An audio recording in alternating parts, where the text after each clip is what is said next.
Le Covid-19 ne se balade pas dans l'air, il se transmet d'une personne à l'autre par le biais de gouttelettes respiratoires expulsées par le nez ou encore la bouche lorsqu'une personne tousse ou éternue. Ces gouttelettes peuvent se retrouver sur des objets ou des surfaces autour de la personne en question.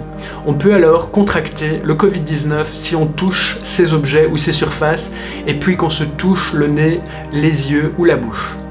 Il est également possible de contracter le Covid-19 en inhalant des gouttelettes d'une personne malade qui vient de tousser ou d'éternuer. C'est pourquoi il est important de se tenir à une distance d'une personne malade.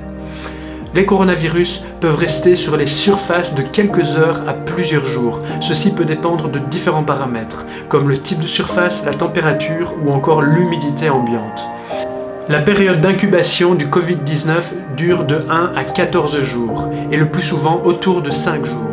La période d'incubation du coronavirus est donc beaucoup plus longue que celle de la grippe. Autrement dit, une personne peut transmettre le virus sans s'en apercevoir beaucoup plus longtemps, sans compter les porteurs sains qui eux ne déclarent aucun symptôme mais peuvent aussi être contagieux. Lorsque le virus se trouve sur des surfaces métalliques, il survit pendant environ 12 heures. Ainsi, lorsque vous touchez des surfaces métalliques telles que des poignées de porte, des appareils électroménagers, des barres de tramway, etc., lavez-vous bien les mains et désinfectez-les soigneusement.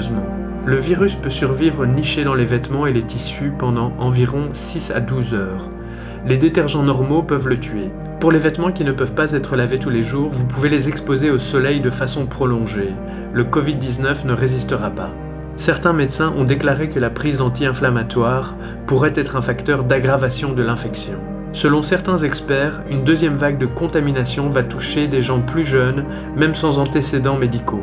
Par contre, comme je le disais, le fait de mettre tout le monde en quarantaine ne va peut-être pas aider à développer une immunité collective. Le virus pourrait dès lors revenir encore plus fort dans le futur.